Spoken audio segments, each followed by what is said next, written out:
Fala pessoal, tudo bem? Sejam todos muito bem-vindos e bem-vindas ao podcast do portal Fisiortopedia. Eu sou o Leandro Fukuzawa. E eu sou o Rafael Carisquelard. E nós seremos os hosts desse canal.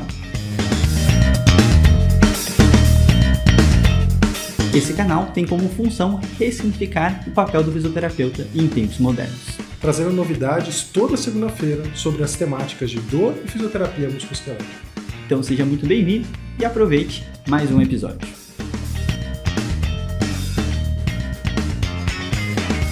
Fala pessoal, tudo bem? Vocês viram que o nosso papo rendeu tanto sobre prática baseada em evidência, desenho de estudos para a gente colocar na prática clínica, que a gente teve que dividir esse episódio em duas partes, e agora você vai escutar a segunda parte, falando um pouquinho mais da parte de estudo de mecanismo e da parte de estudo de intervenção. Então, se você não assistiu a primeira parte, volta no episódio anterior para depois você entender o que a gente vai continuar nesse episódio, tá bom? Então, fiquem com esse super episódio, um grande abraço e valeu!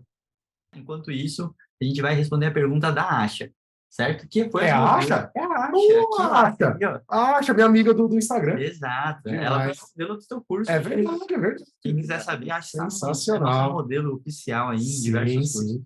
Famosa. Continua. Ludmilla pediu para continuar. Pode continuar. Beleza, gente. Então a gente vai até às 10 nesse primeiro tempo. Caramba, Caião, você estourou. Caio Pfaffenbach. Caio Pfaffenbach. Então, Deus vai cortar essa parte e a gente vai continuar a nossa discussão, tá? Vou para uma outra parte super importante. Caramba, as pessoas querem continuar mesmo, né? Fiquei muito feliz. A galera tá animada. Bora. Tô gostando dessa turma aí. Devia ter trago energético. Então, vamos lá. Vou continuar na avaliação ainda. Não saímos da avaliação ainda. Tem um negócio que a gente extrapolou a nossa vida inteira, que são a famosa, né? Eu brinco que é a ressonância magnética do fisioterapeuta, que é a análise do movimento. Né? Então, eu falei isso com o Lucarelli e o Lucarelli comprovou essa frase que eu falei. Eu falei assim, Lucarelli, a cinemática é a ressonância magnética do fisioterapeuta. Posso usar? Né? Posso começar a usar essa daí? Pode, mas tem que citar isso. Eu vou dar o crédito. Falar Fukuzawa e Lucarelli. Fukuzawa 2023. A PUD, Lucarelli. Bota Fukuzawa e Lucarelli, porque o Lucarelli dá um peso no negócio. Vai dar muito mais peso que o Fukuzawa. Acho que eu vou colocar Lucarelli, tchau. E aí fica assim. Melhor, eu acho que é melhor. Então, nessa frase, ela é muito interessante, por quê? Por muito tempo, a gente decidiu qual exercício, qual que era a causa da dor, qual que era o prognóstico da dor, simplesmente por uma ressonância magnética dinâmica que um tal de Christopher Powers fez, né? Então, o que a gente quer dizer? Quando a gente faz uma análise do movimento da pessoa, ela também é um estudo transversal. Então, todo estudo de cinética e cinemática, ela literalmente é um momento que eu estou vendo no único, eu não posso fazer nenhuma causalidade, certo? Então, quando você pega um estudo que está literalmente vendo num único momento, você está vendo os ângulos e os vetores e toda a questão de forças e cinéticas também. E aí, por que eu falo que a gente decidiu muitos tratamentos em relação a isso? Porque a gente, primeiro, né, como que surgiu a história do valgo dinâmico? A gente, literalmente, nesse processo, tinha uma ressonância magnética dinâmica, ele viu que tinha 5 graus de diferença de movimentação da rotação interna do fêmur. 5 graus. Eu adoro quando o Brick faz isso em aula. Você tem um goniômetro aí, Luiz, na sua casa? Não tenho, aqui não. Fisioterapeuta é difícil, né? É só na clínica. Eu sempre pegava um goniômetro de outra pessoa, porque eu também nunca tive. E você pega, quem tiver goniômetro em casa, vê o que é 5 graus. Literalmente, você vai ver que o negócio não vai mexer. E aí, nessa hora, essa que era a grande causa da dor patelofemoral por muito tempo, né? E todo estudo transversal, ela literalmente termina com uma frase que é: esse achado pode contribuir com algo. Então, esse MEI, né, esse pode acontecer algo, é um negócio que ele é muito importante em relação a tudo isso que a gente está interpretando. Ao mesmo tempo que o Rafa, nosso amigo aqui, também é o nosso neurocientista da história. Ele é um cara de estudo laboratorial. E dentro da psicologia também muitas coisas, dentro do doutorado dele, ele também fez muitos testes com um toque de estudos transversais com pequenas intervenções para ver algumas influências, né? E acho que o Rafa vai falar de algumas questões interessantes quando a gente fala de estudo de mecanismo, que também é uma coisa interessante para entender como que as coisas funcionam. Então, ela não tem tanto poder quanto a gente achava, mas ela é extremamente importante para entender algumas coisas, como elas estão funcionando. E isso é extremamente relevante, né? Rafa, vamos falar de estudos de mecanismos, porque a cinemática, a cinética, ela também está no meio desse bololô para entender como que as coisas funcionam, né? Então, eles são estudos observacionais ainda, não estão relacionados à intervenção, e ele pode ser uma variável de acompanhamento, como futuramente a gente vai falar dos estudos de intervenção. Antes de eu falar sobre isso, deixa eu só trazer aqui ao vivo uma pergunta da Silvana, que eu achei muito boa, Silvana, por sinal. É uma pergunta simples só para saber, né? Desenho de estudo é uma forma de avaliação? São coisas à parte, né? A gente está aqui tomando a liberdade de meio que fazer a ponte entre o que a gente observa nos desenhos de estudo e a aplicação desses conceitos na prática clínica. Mas eu vou só puxar um conceito que eu acho muito relevante de pesquisa, porque eu acho que isso pode ajudar. Falando de estudo clínico, por exemplo, por que a gente tem que fazer um ensaio clínico randomizado para conseguir falar que uma intervenção funciona em comparação com outra para uma população ou não funciona? Porque eu não consigo pegar uma pessoa, por exemplo, aplicar um remédio, ver o efeito, voltar no tempo e não aplicar o remédio e ver o que acontece, que é o raciocínio contrafactual. Eu não consigo fazer isso, é impossível. Até o momento, né? Tem uma tecnologia chamada Digital Twins, que é você fazer um gêmeo digital seu com inteligência artificial, que promete fazer isso. Isso pode mudar drasticamente a forma como a gente conhece. Cara, eu acho muito legal ele saber essas coisas, cara. Você não acha? Eu ia citar Rick and Morty. O Rafa citou. Eu acho demais ele saber essas coisas, cara. Olha, isso está avançado, gente. Isso até é uma coisa bem interessante. Eu assisti uma palestra de uma startup esses dias que ela cria gêmeos digitais para pesquisa oncológica. E basicamente ele coleta assim petabytes de informação sobre um paciente e cria um gêmeo digital e testa todos os medicamentos nesse universo entre o que aconteceria se a probabilidade do que aconteceria nesse caso com esse paciente, com todas essas variáveis, se ele tivesse aquele medicamento ou não, e para aquela pessoa, o que ele promete é falar qual é o medicamento que tem mais chance de funcionar nela. Uhum. Por que eu estou dizendo isso? Porque qual que é a forma que a gente consegue hoje fazer pesquisa clínica e falar e responder essa pergunta do funciona ou não? A gente não sabe se funciona ou não para o indivíduo. É impossível fazer isso porque a gente não consegue fazer, né, voltar no tempo e não fazer a intervenção. Então, o que acontece é que a gente pega uma população de pessoas que é parecida em algumas características, a gente randomiza ela em dois grupos, e esses dois grupos são a mesma população a princípio. E a gente aplica uma intervenção, ou duas, né, uma em cada grupo, enfim. E o que a gente quer observar é, essa intervenção foi capaz de fazer com que esse grupo ficasse diferente do outro? E aí você consegue falar que, olha, se eu randomizei, eu controlei tudo que pode confundir, porque as populações vão ser parecidas. Vai ter uma pessoa mais velha aqui, vai ter uma pessoa mais velha ali, vai ter uma pessoa mais nova aqui, vai ter uma pessoa mais nova ali. Vai ter uma pessoa muito responsiva ao tratamento aqui e ali, uma que não responde aqui e ali. Então você elimina essas diferenças entre as populações, controla boa parte dos vieses que podem influenciar esses resultados, e o que você vai ter, no final das contas, é uma resposta que é assim, olha, na média, se você aplicar essa intervenção para aquela população, você vai ter uma melhora média de tanto. Uhum. Isso não quer dizer que, se você pegar aquela intervenção e colocar no seu paciente, ele vai melhorar. Tanto que existe um número nos estudos clínicos que é o NNT, né? O número de pessoas que você precisa tratar. E às vezes em alguns tratamentos, por exemplo, você pega tratamento para, por exemplo, diabetes, né? Insulina, enfim. O NNT é 16. Você precisa aplicar em 16 pessoas para uma ter o benefício. E esse benefício não vai ser aquele do estudo, pode ser mais, pode ser menos, enfim. Então, o que eu estou dizendo é que o dado dos estudos, todos que a gente está falando aqui, todos, seja observacional, de intervenção, de mecanismo, é um dado populacional. Isso quer dizer que quando você traz para o seu universo, para o seu paciente, você não sabe se ele vai melhorar com aquela intervenção, e se ele for melhor, se ele vai melhorar pouco ou muito. Mas é o melhor que a gente pode fazer, é um raciocínio probabilístico. Eu olho para um paciente, eu falo, quando você puxa a evidência para praticar tudo que você está falando olha, tem uma alta chance disso aqui dar bom em você, se a gente for por esse caminho. Mas vai dar bom no seu José, Dona Maria? Não dá para saber. Não tem como saber. Mas é o melhor que a gente pode fazer até o momento. Então, para tudo que a gente falou até agora, isso se aplica. Quando você olha para, por exemplo, fatores de risco numa determinada população, quando você está coletando história do teu paciente, você vê que ele tem esses fatores de risco, Isso não quer dizer que ele vai desenvolver aquele quadro, mas quer dizer que ele tem, na média, por ser daquela população, muita chance de desenvolver aquele quadro, ou uma chance aumentada de desenvolver aquele quadro. E por aí vai. Para o que a gente pensar, vai. Então, só respondendo a pergunta da Silvana, Silvana, esse é o ponto, tá? A gente está tentando trazer, isso é ser clínico, é trazer um conhecimento que é aplicado para a população, para o teu paciente, de forma individualizada para o seu paciente. Vai acontecer o que a literatura fala com o seu paciente? Não, não necessariamente, na verdade. Mas é o melhor que a gente tem para raciocinar.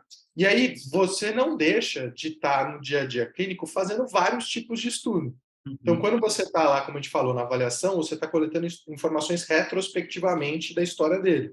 É um tipo de metodologia que a pesquisa vai usar para responder uma pergunta. Você está usando naquele momento com um indivíduo só. É um estudo de uma pessoa só.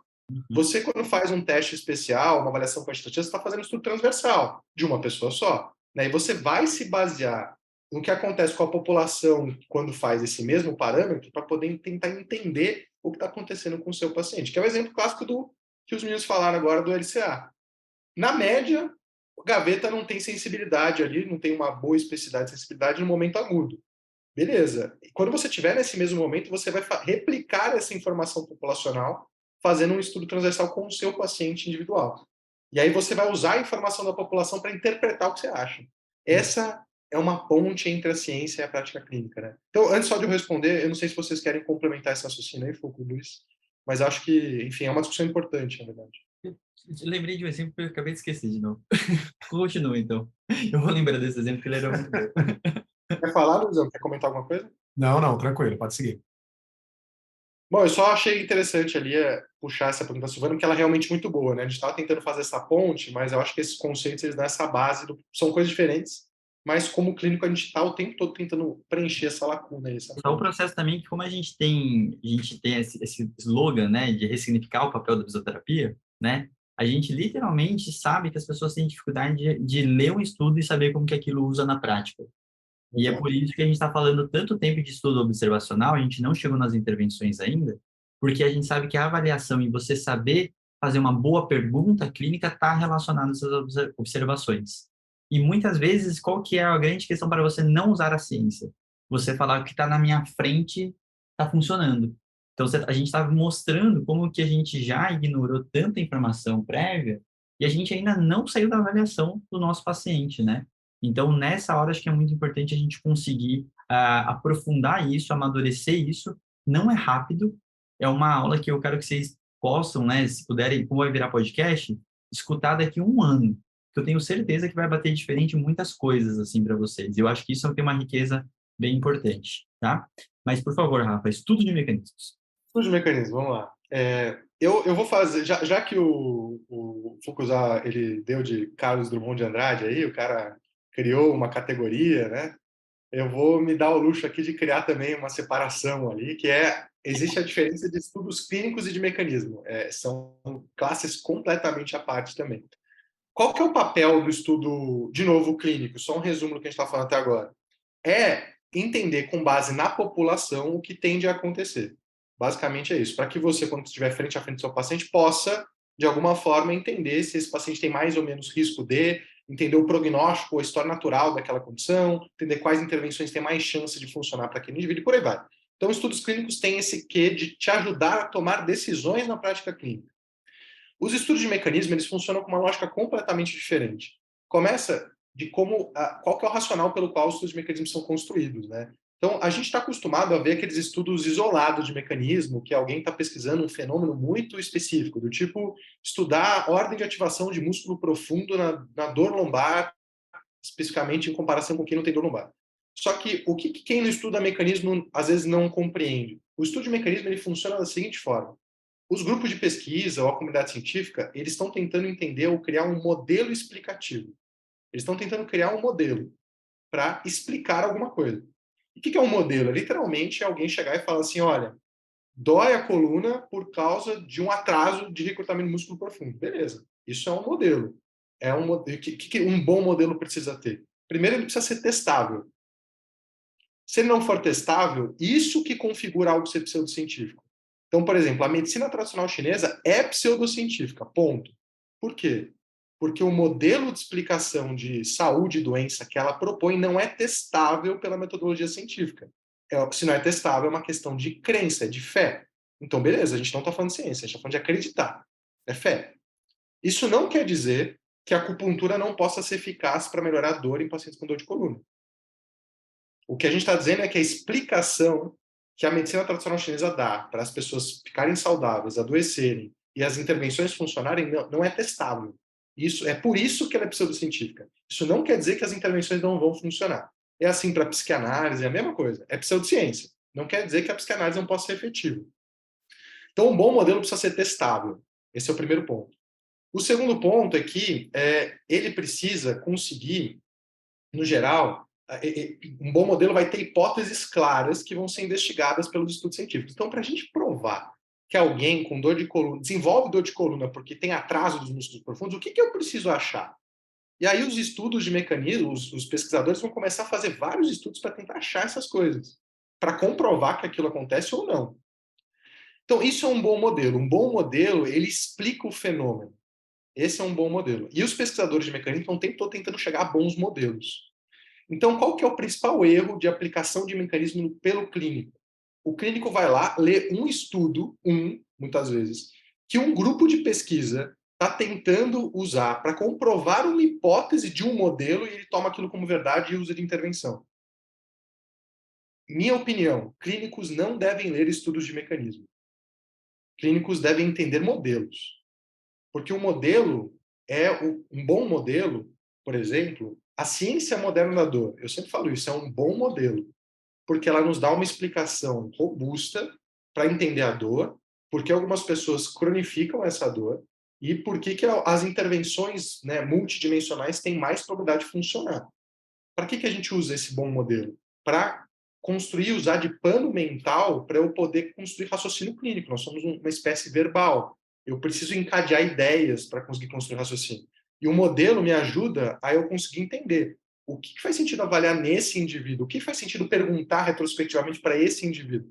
Então, o bom modelo ele é o pano de fundo para você fazer tudo que a gente falou, de aplicar os estudos observacionais clínicos e de intervenção no seu paciente. Qual que é o mau uso da pesquisa de mecanismo? É você pegar modelos que comprovadamente não explicam o fenômeno, por exemplo, o modelo cinesiopatológico, que quer explicar que a dor é resultado de movimento ou postura errada. Ele comprovadamente não explica a dor, e nem porque as pessoas melhoram, mas faz sentido. Qual que é o erro? É pegar um modelo que não explica o fenômeno e tentar manter de pano de fundo, ou pegar os estudos individuais que são usados para tentar comprovar as hipóteses e tentar usar aquilo como evidência de que então eu preciso intervir. Exemplos disso.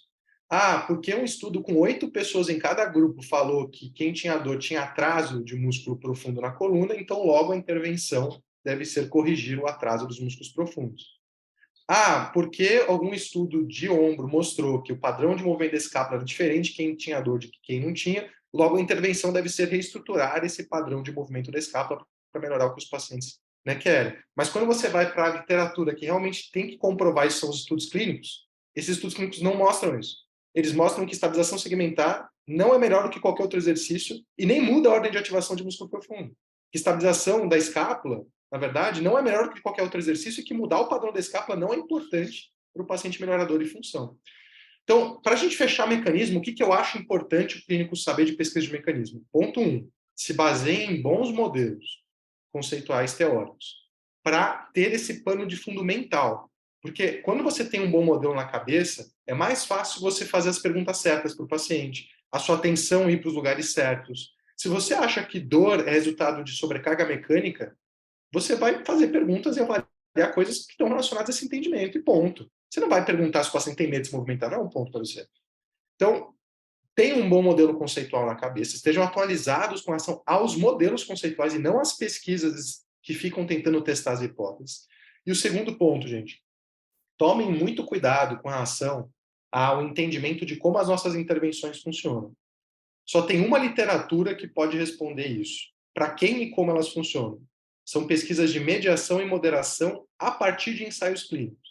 Então, por exemplo, se eu quiser falar que a estabilização segmentar de coluna de fato melhora o paciente, porque ela muda o padrão de ativação, de músculo profundo, eu tenho que pegar um ensaio clínico randomizado que avaliou e comparou a estabilização segmentar com outra intervenção e que mostrou que ela é melhor. E eu tenho que conduzir estudos de mediação que vão tentar entender por que o paciente melhorou a partir desse ensaio clínico. E se eu quiser explicar para quem a intervenção tem mais chance, ou seja, moderação, é a mesma coisa. Eu tenho que pegar um ensaio clínico de boa qualidade e pegar um estudo de moderação disso. As pesquisas que a gente vê de mecanismo que provavelmente vocês conhecem não são utilizadas para entender mecanismo de ação de intervenção. E aí, gente, para fechar o raciocínio, né? É muito importante separar essas duas categorias de mecanismo e clínica pelo seguinte: toda intervenção tem uma base teórica proposta, tipo estabilização segmentar. A base proposta é músculo profundo, core. Ela funcionar não quer dizer que a explicação está correta. Inclusive, hoje a gente sabe que não tem diferença. Esqueçam core e músculo profundo em dor de coluna. Não é um ponto. Não está associado com o desenvolvedor, não é importante mudar isso para o paciente melhorar dor e função. E um outro ponto, gente, é que às vezes intervenções que do ponto de mecanismo fazem super sentido, tipo, né, viscosuplementador com ácido hialurônico, por exemplo. Tem vários estudos de mecanismo mostrando que faz sentido, tem plausibilidade biológica para aquilo funcionar. Quando você olha revisões de boa qualidade, não funciona.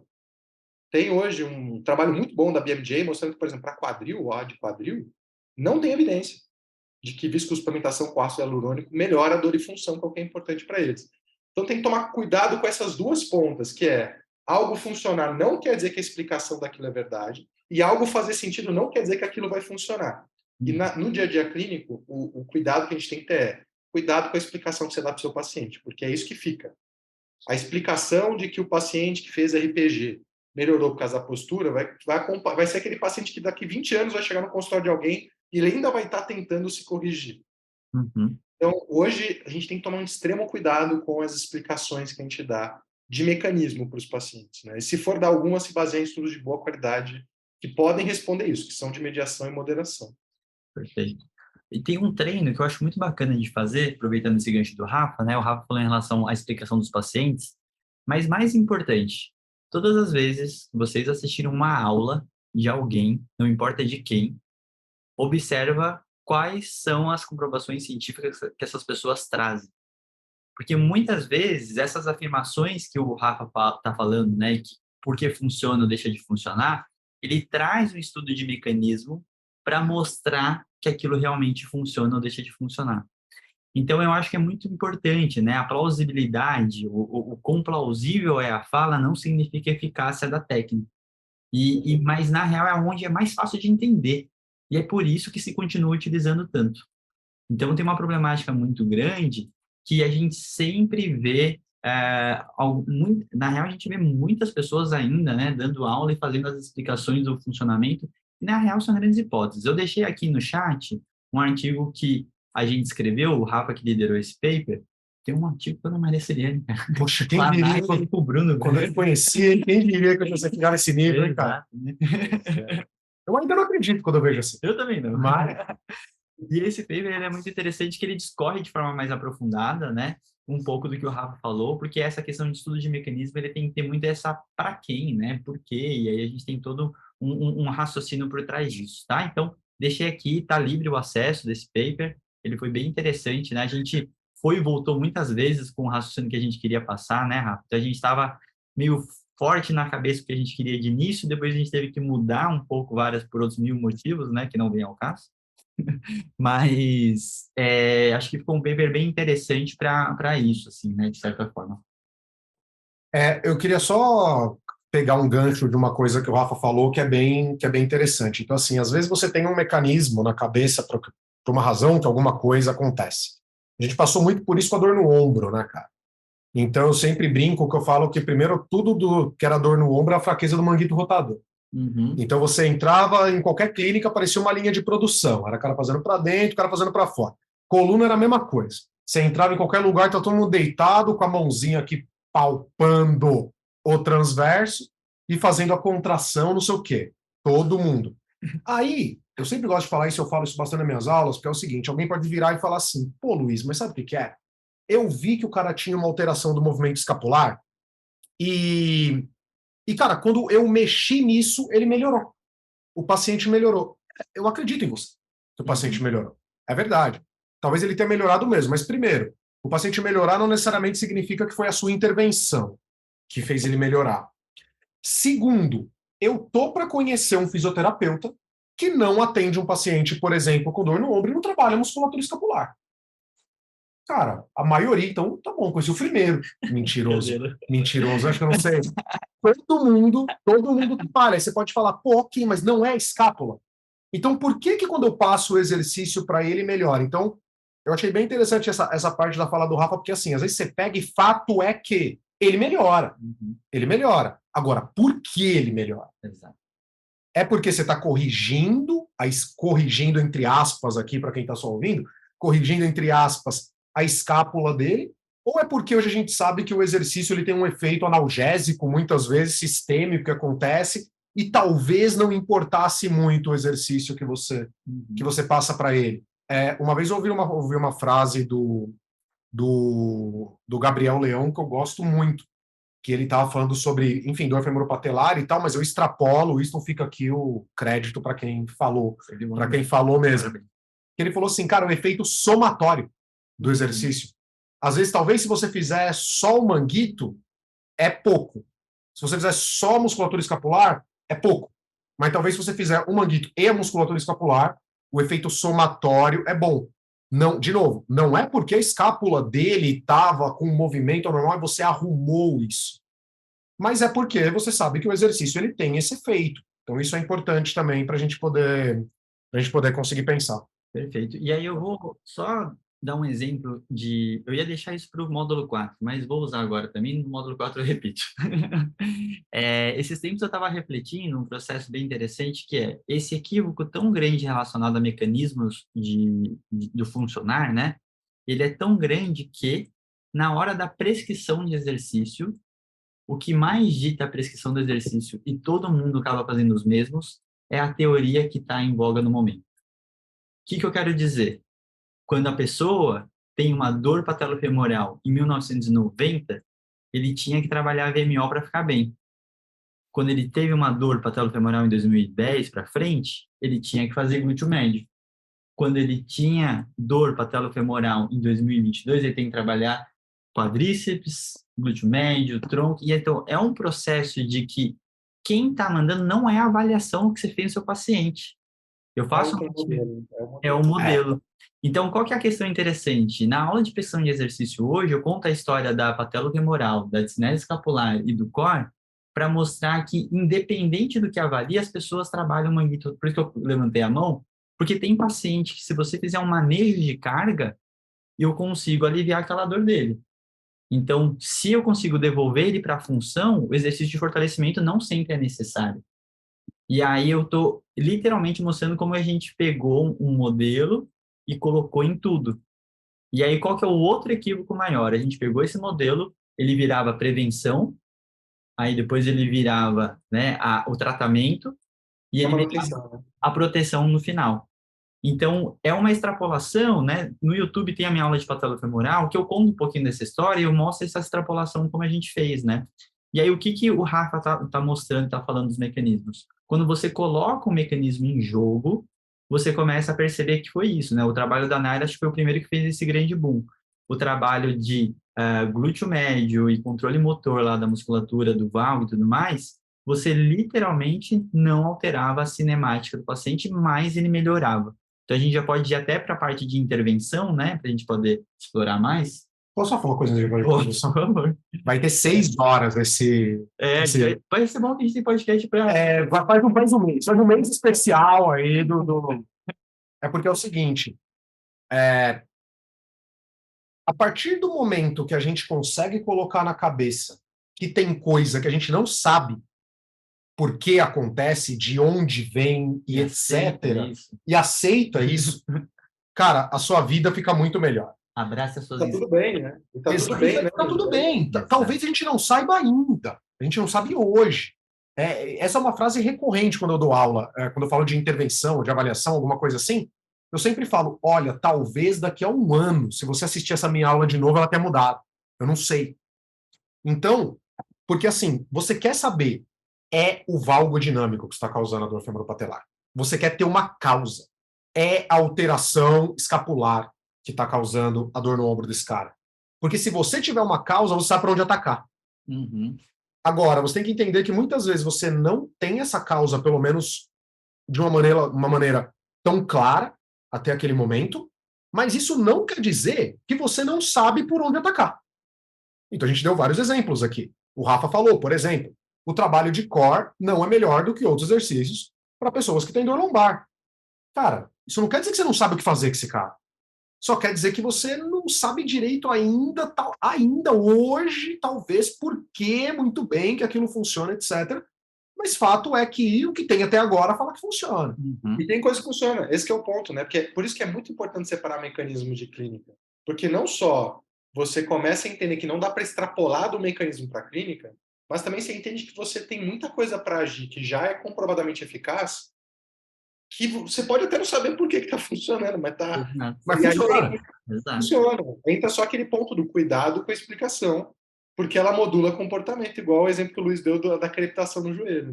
Senão vira a explicação da postura, vira a explicação da ergonomia, vira a explicação do VMO, vira a explicação. Nossa, cara, eu pegava o meu computador, eu abria o computador e mostrava para o meu paciente o vídeo do fêmur rodando. Eu falava, olha o que está acontecendo com você. Nossa, já fiz isso várias vezes, várias. Mas aí, conforme você vai adquirindo mais conhecimento, vai percebendo que talvez isso não seja o Perfeito. melhor caminho. Vamos, agora que a gente está entrando nas intervenções, a gente vai continuar com algumas extrapolações do mecanismo, né? Vamos começar com a pergunta mais legal que eu gosto de começar com toda aula de PBE. O que é funcionar? Né? Essa pergunta eu adoro fazer. O que é funcionar, Luiz? Porque aí é importante, né? Como vocês viram na aula, tá, gente? Eu separo eficácia, efetividade, né? E eficiência. Então, são três terminologias que têm diferença, que quando você separa direitinho, ela você vai entendendo o que algumas coisas estão respondendo, né? E aí a gente vai extrapolar isso. Mas, Luizão, o que é alguma coisa funcionar? Cara, clinicamente, alguma coisa funcionar, pensando em intervenção, agora que a gente está Sim. falando, né? Finalmente chegamos na intervenção, é você melhorar o desfecho daquele paciente. Uhum. Qual que é o problema disso?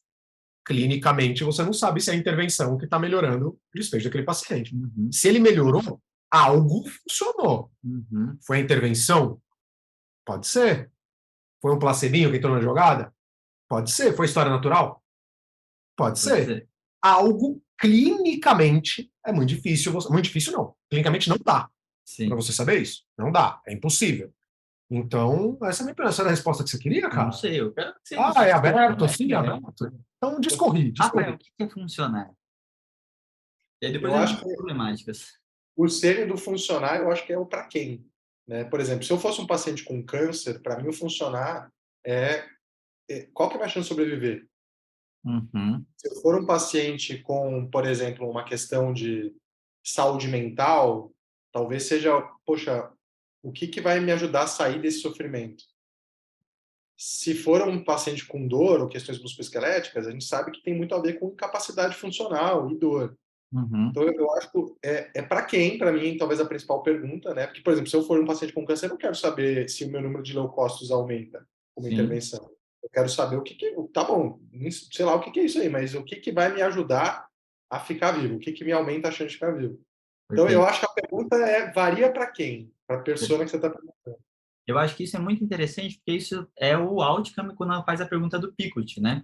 Então, quando a gente pensa nessa questão de desfecho, o Rafa já quis dizer população e desfecho. Para quê e para quem, né? Então, o P e o O, a gente já preenche nesse processo para a gente literalmente entender. Qual que é a parte interessante quando a gente fala dessa conversa sobre desfecho, né? A gente, nesse tempo atrás, com essa extrapolação de mecanismo, a gente tinha um foco muito maior no ganho de força, no alinhamento do joelho e na postura, do que no desfecho clínico propriamente dito. E a parte interessante que a gente vai acompanhando algumas questões a gente tem alguns estudos bem legais mostrando que se você aumenta a carga do exercício ou não, não faz diferença clínica no processo, porque o desfecho é dor e função.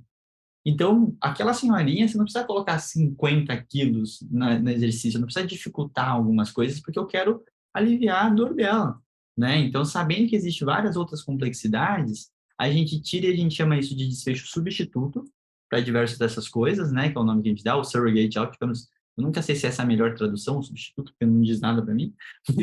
Eu falo surrogate outcome. Exato. É o surrogate. Eu falo que é o desfecho não centrado no Não paciente. paciente. E aí a gente pode pegar os desfechos clínicos que aí tem essa questão. No geral, quando a gente fala de efetividade dentro da fisioterapia musculoesquelética, normalmente é dor, função e qualidade de vida são o cerne do processo. Mas o Rafa deu um ótimo exemplo. Se eu estiver falando de uma população oncológica, um pronto-socorro, a desfecho morte é muito mais importante, né? Então, aquela intervenção que a gente está fazendo é de salvação. Ela tem que salvar a pessoa. A gente já está com desfecho clínico, que é dor, função, qualidade de vida, e aí entender o que engloba todos esses três construtos, aí que entra a complexidade para a gente direcionar um pouco melhor quais intervenções que a gente pode fazer, Eu né? posso só falar uma coisinha aqui, Todas. mais 50 horas de Quantas podcast. vezes você quiser? É que é o seguinte, olha só, isso que você falou é muito legal. Porque, assim, o que é o desfecho? Uhum. E agora eu vou dar uma opinião particular. Eu vejo que o que é o desfecho, às vezes altera até o tanto que a pessoa está linkada com as evidências Total. sobre aquele, né, aquela patologia, aquele quadro, enfim, seja o que for. Por exemplo, eu suponho que um cardiologista ele leia as recomendações que saíram naquele ano, pelo menos. Eu lembro, eu fui no cardiologista no passado, e aí eu fiz o teste de esteira, e aí eu saí, ele pegou, olhou lá, ele falou, olha, Luiz, tá tudo bem. Aí eu peguei, eu brinquei com ele, eu falei assim, então eu não vou morrer correndo. Ele falou, isso eu não posso falar, mas a probabilidade é menor Uhum. de você morrer durante uma corrida. Então, assim, talvez o cara seja mais linkado, porque é da American Heart, etc. Por quê? Porque aquele cara, se ele falar uma coisa errada para mim, ele pode me matar, Uhum. dependendo do que ele falar. Agora, ninguém morre de dor lombar, né, cara? Então, às vezes você pergunta assim, se eu estou para os fisioterapeutas, pegar 100 fisioterapeutas, quem aqui leu o último guideline que saiu da APTA, por exemplo? Uhum. Cara, sei lá, será que 10% fala? O cara não Nossa, tá, 10% tá generoso. tá bom, né? Porque o cara não tá, ele não vai matar aquele cara de dor lombar. Agora, no pronto-socorro, o Uhum. cara mata alguém. Sim. Então, não é só porque o desfecho, o nosso desfecho muitas vezes não é duro, né? Então não é vida ou morte, enfim, que a gente pode deixar isso passar também. Perfeito. Oi, eu acho que só puxando o teu gancho aí, Luiz, e aquilo que o Foucault falou do modelo é a base, às vezes, né? É uma história, assim, rara, mas que acontece com frequência, né? Todo dia. Imagina lá, a gente, no geral, pelo menos assim, é assim que a gente foi ensinado a fazer, os protocolos também puxam isso. Você definiu que você vai fazer tantas semanas de estabilização segmentar com o teu paciente de dor de coluna lombar. Beleza. Você já pensou na progressão dos exercícios, você está seguindo um racional. Na tua avaliação, você falou umas coisas para o paciente que fez ele pensar, e ele tentou adaptar o dia dele, ou a rotina dele, da tua avaliação para a primeira sessão, ou de uma sessão para outra, né? Tipo, você fez exercícios com ele, e ele começou a sentir um pouco mais confiante, testou algumas coisas e voltou bem. Aí o paciente chega para você e fala assim, nossa, poxa, eu peguei aquilo que a gente fez, e eu fui lá, e eu comecei a fazer movimento, eu me senti, não, legal, deita aqui na maca no stabilizer, e aí você vai me contando enquanto a gente segue o que a gente estava fazendo. Então, é isso, quanto você está ligado no desfecho que é importante para o paciente ou no desfecho que é importante para o físio ou para o profissional naquele momento, que é o surrogate outcome, né? Às vezes a gente fica pautado no surrogate outcome independente do que está acontecendo com o paciente. A gente vai mudando, a gente não muda a intervenção, a gente muda a intervenção, aliás, pelo surrogate outcome e não pelo que o paciente apresenta, né? Às Sim. vezes o paciente levantou uma bola, assim, cara, eu fiz isso, funcionou. Caramba, em vez de você pegar aqui e falar, esquece o que eu estava planejando, vamos por aquele caminho, a gente às vezes fica preso ao ganhar força, ao ganhar mobilidade, ao ganhar ativação muscular. Então, acho que só trazendo assim, o quanto que às vezes o modelo conceitual prende a gente no surrogate, né? Uhum. O valgo dinâmico é um exemplo maravilhoso disso, né? Total. Ninguém chega, pelo menos ninguém até hoje chegou na clínica para mim e falou assim: Oi, Luiz, bom dia, tudo bem? Tudo. Eu queria que você corrigisse meu valgo dinâmico, por favor. Não, o cara chega e fala: Olha, eu tô com dor no joelho, eu quero que você resolva isso daqui. Como você vai. Sabe o que é? Que você tem um valgo dinâmico, você tem não sei o que, amigo, seu paciente não quer saber disso. Ele quer que você resolva o problema dele. Isso que a gente estava falando do core é uma coisa que eu vejo, cara, Esse é um papo de quase todos os dias no jantar aqui em casa. Assim, em casa de fisioterapeuta, a gente, né, meu? Vocês sabem como é que é. Coitada da Bia. Coitada da Bia. A Bia vai escutar pra caramba. É capaz até dela ser fisioterapeuta. Coitada de mim. Coitado outra vez. É, é, direto eu vejo o paciente que ele fala assim para mim, mas você não vai pedir para eu respirar de uma determinada forma enquanto eu estou fazendo exercício? Ou às vezes o cara nem pergunta. Você já observa aquele padrão respiratório dele, porque é um padrão de contração de transverso, de não sei o que e tal, e que o cara leva aquilo para a vida, né? Para tudo que ele faz.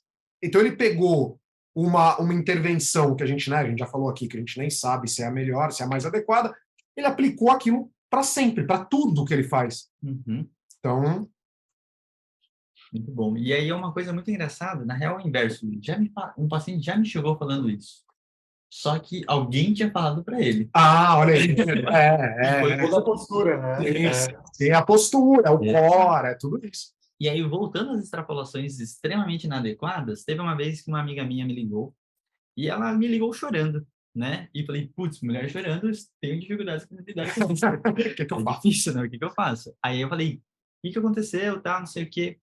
Aí ela falou assim, cara, tô muito preocupado que tô lá no fisioterapeuta, ela tava tratando fasciite plantar, fasciopatia. Então ela tava lá tratando fasciopatia, ela falou assim, a fisioterapeuta do serviço me falou que ela salvou o meu joelho. Aí eu, mas não era o pé que você estava tratando? É, mas ela viu que eu tinha um desalinhamento do meu membro inferior e me passou uns exercícios que se eu não fizesse, eu ia ter dor um dia, Putz, né? É raro, mas acontece muito. É raro, mas acontece em todas as clínicas de Mas fisioterapia. acontece todo dia. Mas quem nunca, né? É. Então, isso é uma coisa importante, né? Porque eu também já escutei a mesma coisa em aula de pessoas famosas, né? Mostrando a discinese escapular e mostrando assim, tá vendo aquele paciente? Ele não tem dor no ombro Ainda. ainda, né? Tem um silêncio, tem um Tem que ter, silêncio né? ainda. Então, nessas horas, a gente vê como a gente extrapola para a questão do prognóstico. E, na real, a gente pulou, de certa forma, o prognóstico também para falar. A gente pode até fazer um parênteses em breve aí. Tem uma pergunta da Asha boa em relação ao prognóstico, que ele falou, Asha, cadê a sua pergunta, Asha? Ai, perdi já. Nada, aqui em cima. Poxa, né, Guilherme? Achei. Eu fiquei com uma questão sobre o follow-up de ensaios clínicos randomizados. Por que não podemos considerar isso uma perspectiva metodológica observacional? Muito bom, Acha. Essa pergunta é ótima, porque o estudo que ele já está querendo ver o efeito da intervenção, ele já teve intervenção, ele está, de certa forma, vendo o efeito disso a longo prazo. Então, o follow-up que a gente está fazendo é entender o quanto que é sustentável o efeito, que é uma coisa extremamente importante, aonde clinicamente, no consultório, eu quero se a pessoa aparecer aqui na minha frente e falar que faz isso, eu vou dar um abraço, né? Que é de falar assim, Eu faço. eu ligo para meus pacientes a cada um ano para saber como eles estão. Agora abraça ele. Quando você abraça ele, Pode me dar um eu só, abraço, cara. Mas só complementando. Pode me dar um abraço. Eu não ligo, mas eu mando WhatsApp. aí, ó. Eu Mas não sei só, se só eu mando por um complementando isso que ano, a mas eu senhora mando de falou. vez em quando. Eu falei, aê, fulano, tá tudo bem? Como é que tá? E tal. Porque a Porque gente...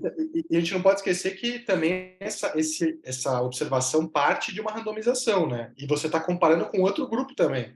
Então Uhum, você já randomizou, fez algo e está acompanhando para ver se esses grupos continuam diferentes ou se eles voltaram a ser um grupo só, né? uhum.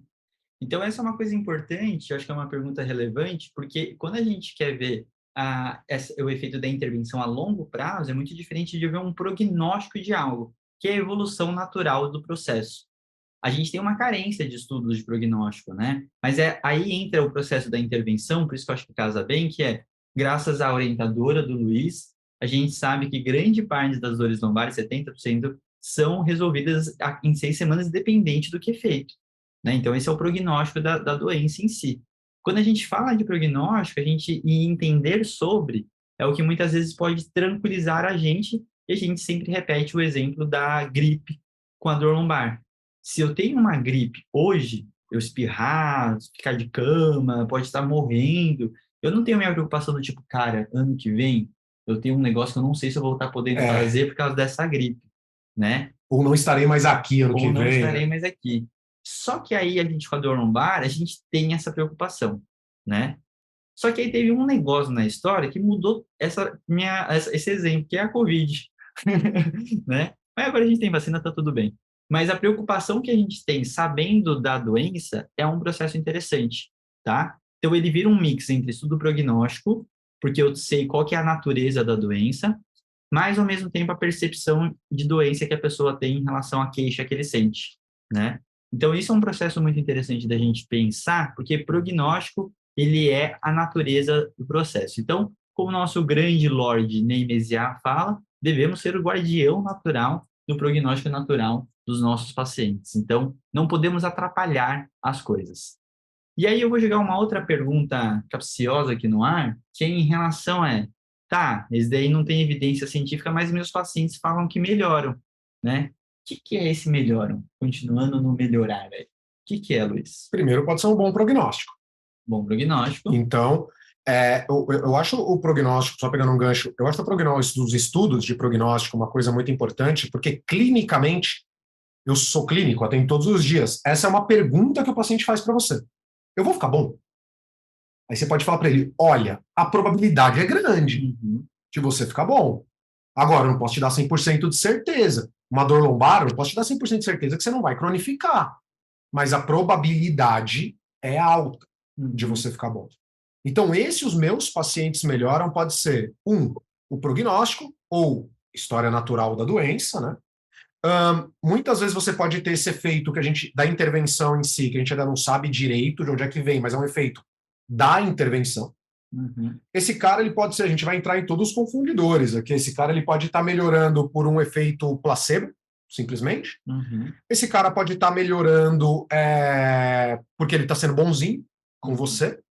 Esses tempos atrás eu li um trabalho que ele queria saber o seguinte: o que levava um paciente a indicar a clínica para outras pessoas? Cara, e foi um resultado que me abalou. Nenhum foi clínico, cara. Eu sei qual que é esse, bom. Nenhum foi clínico. Então, assim, se não me falha a memória agora aqui, se não foi o primeiro, foi um dos primeiros, foi o fato da clínica ter estacionamento. Então, ou seja, às vezes esse cara ele pode estar melhorando até porque a sua clínica tem estacionamento. E a outra clínica não tem. Às vezes pode ser porque simplesmente ele se dá melhor com você do que com outro terapeuta. Então, tudo isso pode ser o meu paciente está melhorando. Não dá para você bater um martelo. O problema é que, como as pessoas não sabem isso, elas juntam tudo num bolo só. Elas falam assim, então o que eu faço funciona. Cara, às vezes não é o que você está fazendo. Às vezes, beleza, você é um cara muito bacana, sua clínica é muito limpinha, você junta tudo isso num bolo e isso faz o cara melhorar. Perfeito. E aí os confundidores, que foi o que o Luiz escreveu agora, né? Ele entra no mesmo processo de aceitação. Aceita que existe e existe em todas as intervenções que você vai fazer. Então, quando a gente está falando da prática clínica, funcionar ou não funcionar, né? Como o Luiz falou, o atendimento, eu sempre gosto de enfatizar, ele começa quando ele te mandou um WhatsApp para saber quem e como essa pessoa indicou e chegou em você. Porque se ele chegou com uma alta expectativa do seu serviço, isso já influencia diretamente na intervenção. Então, o cara fala assim, cara, vai no Luiz, que aquele moleque lá fez milagre no meu joelho. E aí, o cara já levanta uma bola e ele fala assim, mano, vou procurar o Luiz. Então, isso já é uma grande interferência, né, na percepção de melhora. E eu acho que essa palavra, percepção de melhora, ela é muito interessante, porque ele é muito modificável. Tudo que é perceptual, né, é muito manipulável. Então, quando a gente está falando que a percepção de melhora do paciente está relacionada a tudo que está acontecendo dele, do que você está vendo e do que você não está vendo, a gente começa a entender o quanto realmente a gente faz parte, né? A gente é um grande coadjuvante do processo, né? Posso dar um exemplo de percepção de melhora? Por favor. Um exemplo real? Por favor. Eu atendi um paciente uma vez, eu nunca me esqueci desse caso, porque esse caso me ensinou muito. Eu atendi um paciente uma vez, que ele tinha feito uma cirurgia de joelho, e, cara, reabilitação, enfim, não foi do jeito que eu queria, ele trabalhava muito de pé, ele não conseguia ir direito nas sessões, e muito tempo de pé, todo dia, enfim. Olha, eu falo isso sem peso na consciência, não foi nem perto da melhor reabilitação que eu já fiz. O próprio paciente se deu alta, ele falou, olha, eu não consigo mais vir, porque o meu trabalho e etc. O que eu fiz? Passei um programa de exercício para ele, para ele poder fazer na academia do prédio dele. E eu falei, olha, é o melhor que dá para a gente fazer agora. E vida que segue, quando a gente parou as nossas sessões, ele estava mancando. Então, Uhum. assim, não estava nenhuma maravilha. Ok, eu já atendi esse cara de novo, já atendi a esposa, já atendi os 2 filhos e já atendi umas 3 pessoas que foi ele que indicou. Uhum. Ele teve uma percepção de melhora que não foi a mesma que eu tive. Eu falo para todo mundo, eu falo, não foi a minha melhor reabilitação. Uhum. Mas o cara, no final, na hora que fritou o ovo, o cara falou assim, meu, na minha opinião, que tem. E Tá bom. acabou a história. Então, Uhum. eu lembrei dessa história porque você falou percepção. A Uhum. percepção muda de pessoa para pessoa. Total. Muda do profissional para o paciente. E Mas eu acho. agora é uma experiência, né? É uma Uhum. experiência. Tem um estudo de hospital que mostra um negócio engraçado, que as pessoas estão mais... É mais efetivo para você ter uma experiência melhor do paciente e, enfim, uma probabilidade de indicar o serviço. Você fazer gestão de fila dentro do serviço, ou seja, não deixar ele esperando muito tempo e sem acolhimento, ele entrar, ser triado relativamente rápido, esperar pouco para ir para uma segunda sala. Ele pode demorar as mesmas 5 horas para ser atendido pelo profissional. É mais importante essa gestão de fila dele lá dentro do que o resultado clínico do cuidado ofertado. Uhum.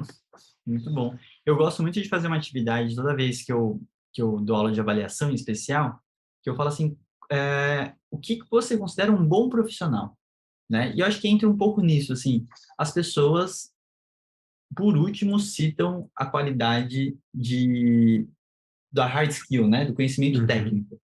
Então, eu falo assim, não, se eu fui bem atendido, se eu fui escutado, se eu fui acolhido, se não sei o quê. Então, entra mais uma questão de contexto e o efeito placebo tá aí, né? E aí a gente tem que entender que tem muita coisa, tem essa discussão, né? Se a gente mexe ou não manipulando o efeito placebo, porque ele pode realmente ser muito contextualizado e a aliança terapêutica é uma dessas, que você pode potencializar muito o efeito por criar uma boa aliança, né?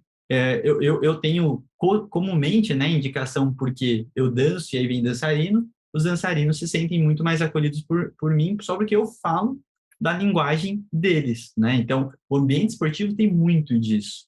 Então, esse processo da aliança, ele já é feito de uma forma diferente e aí essa expectativa e qualidade do atendimento para ele perceptualmente é melhor, né? Então, são várias coisas importantes que a gente falar da técnica, se ela funciona ou não, cada vez mais a gente entende que tem muitas coisas influenciando naquela percepção de melhora do paciente, né? Isso daí que você falou é muito legal, porque às vezes as pessoas perguntam assim para mim, Luiz, como que você fez para você atender tanto atleta? O que aconteceu? Que especialização? Onde é que você foi? Eu falo, cara, eu acho que isso é o fato de que eu fui atleta. Uhum. Então, quando chega lá alguém, uma vez chegou uma menina para mim que ela tinha operado LCA e ela ia perder uma competição muito importante de vôlei. Cara, e no meio ali da avaliação, eu peguei e falei para ela, falei, pô, isso já aconteceu comigo. Uma vez eu machuquei o ombro, eu perdi uma convocação que eu ia ter e, cara, fiquei fora. Aquilo ali provavelmente foi a divisão da minha carreira, assim, porque foi minha chance, depois eu não tive outra. Uhum. Eu ia ter. Nossa, ela já, pô, é chato, né? E tudo isso acaba criando, isso que você falou, essa aliança com a pessoa pro bem ou pro mal, né? Uhum. Às vezes você fala, pô, foi uma coisa ruim que aconteceu comigo, mas que criou aquilo ali também. Sim. E tem um processo que é sempre interessante, né? Quando a gente fala da eficácia da técnica de forma isolada, né? A gente literalmente acaba sempre sabendo e aceitando que o efeito é pequeno, né? Então, nos slides lá está bem claro todo esse processo. E aí tem uma coisa que é muito interessante que a gente pode discutir, que é até como que eu, particularmente, tem vários ensaios clínicos que eu não leio, porque eu não consigo entender o que que a pessoa quis comparar. Se ela não comparou, eu sempre dou exemplo, né? Yoga versus Pilates. Exercício versus exercício. A briga tá do Corinthians versus Palmeiras. Não tá uma briga exatamente de quem é melhor ou pior, assim, né? Então, assim, não tem uma teoria versus um modelo versus outro modelo. Então, quando você compara isso, você tem que entender o que está sendo realmente comparado para entender, assim, eu quero saber só se o Pilates é melhor? Por quê? Por questão metodológica, né? Porque eu trabalho com Pilates. Exato. E se você sabe realmente o mecanismo do efeito analgésico dos exercícios, você sabe que esse processo. Só que se você pega yoga versus pilates, aí você fala assim, não, o grupo do yoga, a gente fez um trabalho específico no estilo de vida, porque a gente explicou um pouco mais sobre outras coisas, fez uma mudança perceptual de várias coisas da rotina. Então, você está testando o exercício versus exercícios mais mudanças de estilo de vida. Aí você tem uma comprovação do que você está mudando. E não que o estilo de vida da yoga seja o mais eficaz do mundo, né? Então, essas coisas, quando a gente compara dois grupos, é muito importante, que eu sempre vejo. Qual que é a intenção desse cara comparar isso com isso, né? A gente tem hoje, né, o estudo que há 10 anos atrás seria extremamente polêmico, mas hoje eu não acho tão polêmico, que era o estudo que o Gabriel Leão fez em relação ao trabalho com dor patelofemoral para trabalhar os músculos posterolaterais e versus anteromediais. Hoje a gente já sabe que exercício, né, é bom. Então não tem mais a questão de você comparar um grupo muscular versus o outro, né? Até dentro da pergunta do Pedro sobre isolamento, depois vocês vão assistir a aula do Rafa em questão a essa parte, mas assim, a gente não tem mais esse trabalho de o músculo vilão, o músculo salvador, né? Então, nessa hora de pensar sobre efetividade, a gente tem que pensar diversos desses contextos e principalmente para escolher um ensaio clínico que eu vou ler, né? E pensando que aí sim, nessa hora, eu posso pensar numa revisão sistemática boa que pega e junta diversos ensaios clínicos bons. E eu acho que a gente está nesse processo que, com a melhoria da qualidade metodológica, daqui para frente a gente pode acumular, mas está acumulando também muita coisa ruim, né? Então, tem um timeline aí que eu acho que é importante, porque senão a gente teve uma evolução metodológica muito importante, né, Luiz? E aí a gente, não é sempre que a gente vai juntar todos os estudos bons, e isso é tipo, estudos bons com estudos ruins, no final da conta, fica aquela coisa misturada, mal misturada, né? Então, isso é um detalhe importante sobre os estudos. Rafa, mais alguma coisa sobre efetividade, eficácia, eficiência? Que linha que Olha, você... eu acho que talvez só um chamado, né? Porque tem muitos. Vamos pensar que a gente superou o conceito de eficácia. Né? Uhum, Então, poxa, a eficácia, a gente entende que é o que o Luiz falou, né? Dentro da experiência de melhor do paciente, você tem vários componentes e um deles é o efeito real da intervenção. uhum. Digamos que aquela intervenção realmente funcione, ela realmente ajude aquela população a melhorar os desfechos que são importantes para ela, né? No tempo que é importante, por aí vai, o picote completo. Aí entra o segundo ponto, que é, tá, mas isso é implementado no mundo real? Então, pega o exemplo, né, do protocolo nórdico, por exemplo, para lesões de isquiotibiais, né, no futebol. Então, se sabe que é uma intervenção eficaz, sei lá, desde 1980, quando é que foi o estudo lá? É bem Os últimos antigo, mas a gente já sabe da eficiência, da eficácia, não faz um bom tempo. faz um tempo, né? E aí você vê que os estudos de eficácia de boa qualidade já tinham saído, isso não mudou, na verdade, a taxa de lesão realmente no mundo real. Foi preciso fazer um estudo de implementação para tentar fazer com que aquilo fosse aplicado no mundo real. Né? O FIFA Eleven Plus é um exemplo disso. E aí sim se observaram mudanças com relação à taxa de lesões. Então, eu acho que é importante isso, porque aí, de novo, é aquela eterna coisa do contexto em que você trabalha. Uhum. Poxa, às vezes você vai trabalhar num contexto de consultório, né? E talvez a implementação, você está olhando para um cenário muito individual ali, de clínica também, né? Mas às vezes você pode tentar fazer essa implementação realmente em coisas, por exemplo, que a gente já sabe que são determinantes. Nisso a prática sustentada de atividade física, mudança de estilo de vida. Você já pode olhar para além da eficácia, é isso que eu estou querendo trazer.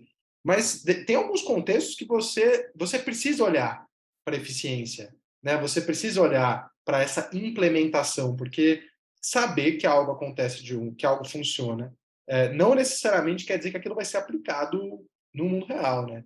Então Uhum. eu acho que é um chamado interessante, assim, porque isso serve para várias coisas, desde o trabalho da Isa com segunda opinião, né, de cirurgia, até, enfim, trabalho para quem trabalha com esporte, com relação à prevenção de lesões, né, e por aí vai. Então eu acho que é interessante só manter isso na cabeça, assim, a implementação é muito importante, depende do Uhum. contexto que você está, né? Perfeito. E saber também se uma coisa ela é aplicada e se ela é aplicável, Sim. né? Porque, Uhum. por exemplo, um dia eu estava conversando com um paciente sobre isso, a gente estava falando sobre, ele é profissional de saúde também, ele é médico, a gente estava falando sobre o tanto de atividade física que você tem que fazer diariamente. Uhum. Ele falou assim, cara, qualquer coisa conta como atividade física? Eu falei, qualquer coisa, ficar sentado no sofá não conta, né? Mas ele falou, não, porque eu trabalho muito andando.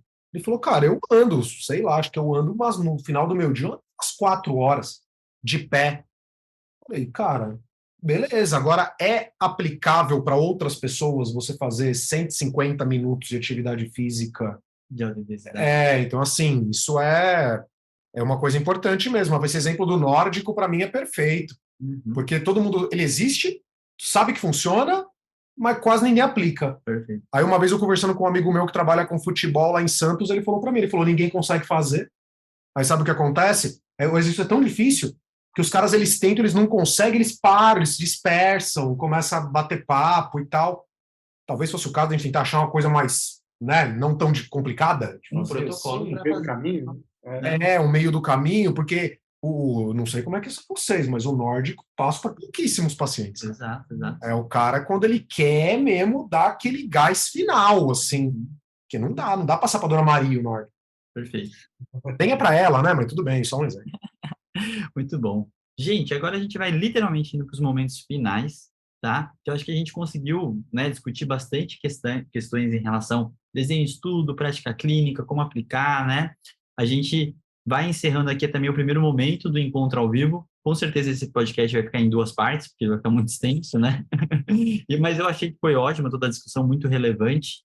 E aí, a gente vai fazer um intervalo agora às 10h15 a gente volta. O link do Zoom vai realmente ficar aí para vocês disponíveis, tá? E eu vou encerrar o podcast aqui. Para quem escutou até agora as 2 partes, muito obrigado por estar com a gente. Não esqueçam de curtir, compartilhar e até o próximo episódio. Valeu!